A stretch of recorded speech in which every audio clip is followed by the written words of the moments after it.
Ayan, may napisa na. Napisa na yung kanyang itlog. Meron na siyang mga anak. Nagtataka kami kaninang umaga. Bakit yung isang itlog ay nakalabas? Para bang itinapon niya dyan?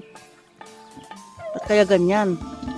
Yung pala, napisa na yung yung ibang mga itlog. Siguro, yung itlog na yan, bugok. Kaya tinanggal na niya. Inahagis niya dyan. Magaling siya mag-separate ng itlog eh. Minsan yung mga itlog nandun sa kabila. Pero kung minsan nililipat din niya, marunong siya. Ay, ang isang itlog na yan na nasa labas, inilabas niya yan. Oh. Pisa na ngayong, hapakan. Okay lang yun, Lolo. Hapakan niya. Ilang kaya yung napisa? Ilang itlog lahat yan? Higit 10 yung itlog na yan eh. Oh, sana yung higit 10 na yun, dapat may 10 na napisa. O, tingnan mo, yung nasa kabila na pato. Nakikimarites din. Nakalingon dito, nakalingon sa tinitingnan niya. Yan. Naiingit yata yung itong nasa kabila, oh. Sabi niya, ay, may anak na siya. Samantalang siya, ang tagal mang itlog.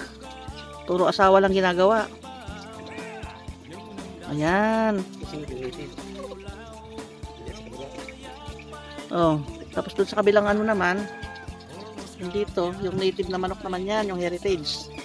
Native plus heritage. Yan, naglilimlim na rin yan. Nasa loob ng karton. Mga 12 yata yung niya, no? 16 yung kanyang itlog. Sana lahat yan. Magiging sisi lahat yung 16 na yun. Isang buwan lang, marami ng dito. Pato at yung manok talaga. Pato at manok. Mag-aaway-away na. Nahirapan ako tumayo.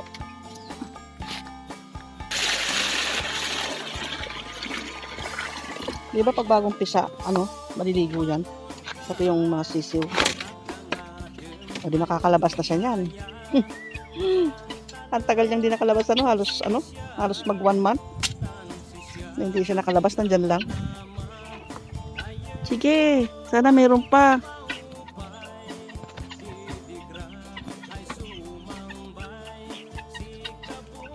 Ang dapat mag-sentro.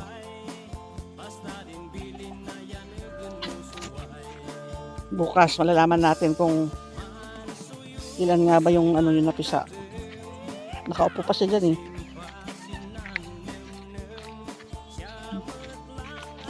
Yan naman yung yung native na manok.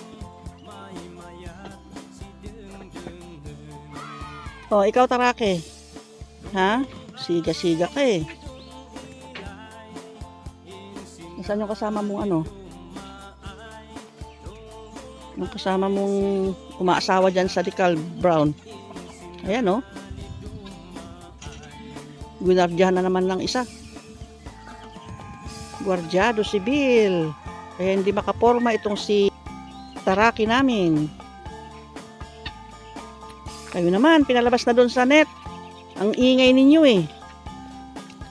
Pinasok kayo doon sa loob ng net eh. Ang iingay. Kaya dyan na lang kayo. Free range kayo. Kahit saan niyo gusto pumunta. Huwag lang kayo lalayo ha. Ang hirap niyong hulihin.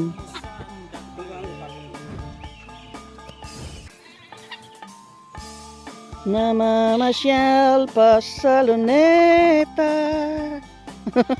King dalawang manok laging magkasama.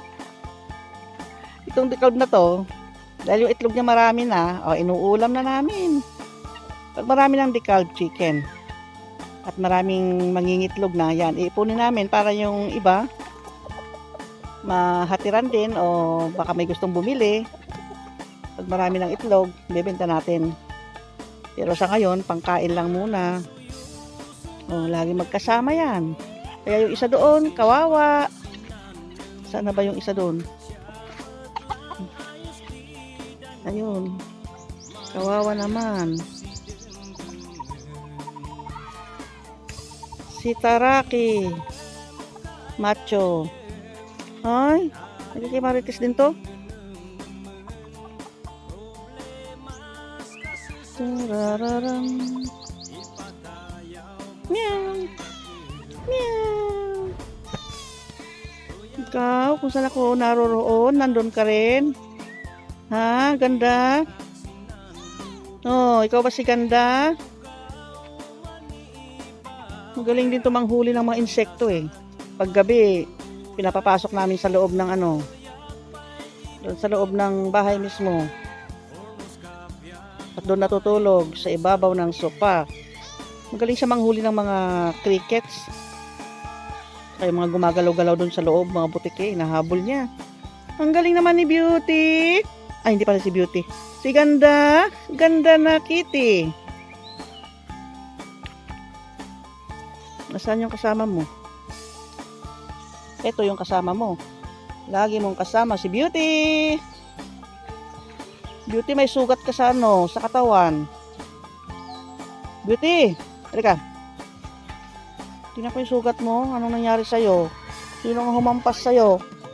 Hinampas ka ba o ano yan? Binuhusan ng tubig na mainit. May ano siya eh. May lamat.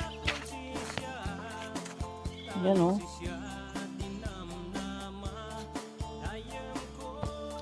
Wow, naman si Beauty. Makulit kasi. Yan, may sugat tuloy siya. Ano?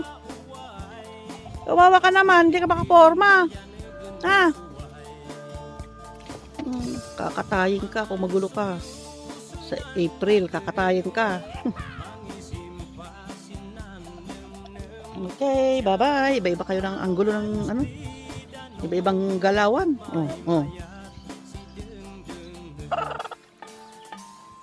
Marami nangungumusta sa'yo, Kitty. Malaki ka na raw. Okay, bye-bye na. Bye-bye.